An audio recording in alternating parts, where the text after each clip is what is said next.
Thank you. And the last lecture is Adrian Liew from Singapore on his vision of B cell targeting for podocytopathies. So Tanya and Coral gave me only up to 3 slides. So like all obedient and law-abiding Singaporean, I'm going to use these 3 slides to highlight 3 very important points in setting out the vision for B cell targeting for podocytopathy. So these are my disclosures.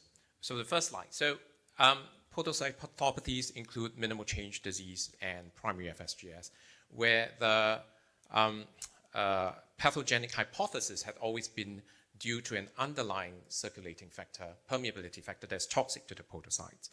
And until recently, the search for this permeability factor had always been elusive and non-conclusive. And therefore, the first point I want to highlight with this slide is that the treatment recommendations that we have for this group of conditions have dated back to more than 20 years ago. So if you look, and there's a huge unmet need for this group of conditions. If you look at the KDIGO guidelines in 2012 and 2021, nothing has changed, really. We are still using glucocorticoids with significant toxicity. We have patients who do not respond to these therapies. And then we have patients who responded and had relapse, requiring multiple courses of immunosuppressions and therefore causing increased exposure to toxicity. So if you look at all these, we do not see any B cell depleting agent, except with the possibility of rituximab that is being used as multiple second, third, fourth, fifth line. So the second point that I want to highlight using this slide is what is the argument and the rationale for B cell targeting in podocytopathy.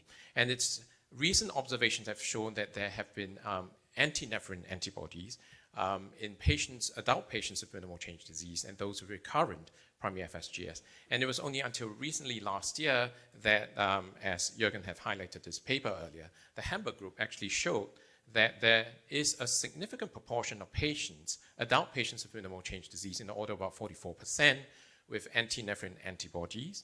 And then in patients with pediatric patients with idiopathic nephrotic syndrome with a prevalence of close to about 52%. But if we consider those patients with active disease without immunosuppression, this prevalence actually goes up significantly. 69% in adults, minimal change disease, 90% in idiopathic nephrotic syndrome in pediatrics.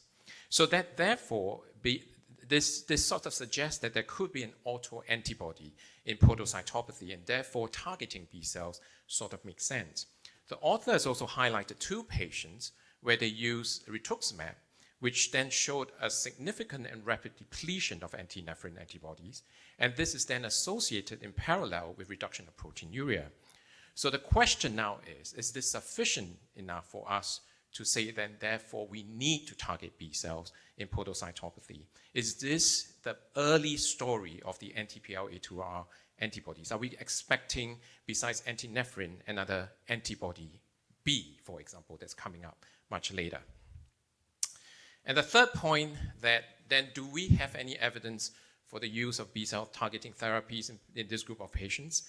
Well, unfortunately, a lot of these data are going to be retrospective case reports, and the clinical phenotype in which these drugs have been used currently are basically patients who are at high risk of progression, patients who have failed multiple therapies.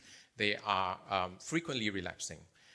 And just like the anti-nephrin antibodies, where the data is stronger for minimal change disease, we also see that the use of these drugs tend to be a lot more efficient for minimal change disease as compared to primary FSGS. And that's probably in part due to the fact that a lot of the studies, FSGS is a mixed bag, and it's not really all primary FSGS.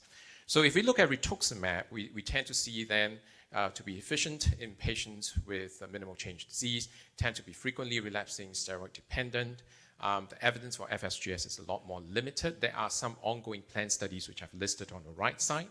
Now, obinutuzumab tend to then be used in patients who are resistant to rituximab, and then therefore it is then used in a clinical phenotype that is, of course, in a much worse prognosis.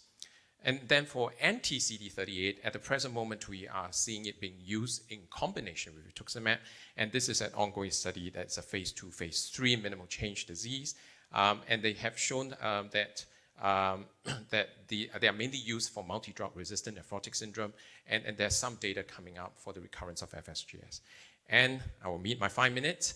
The vision for B-cell targeting therapy, therefore, is that we really have an unmet need. The situation of podocytopathy in 2025 is what IgA was like 20 years ago.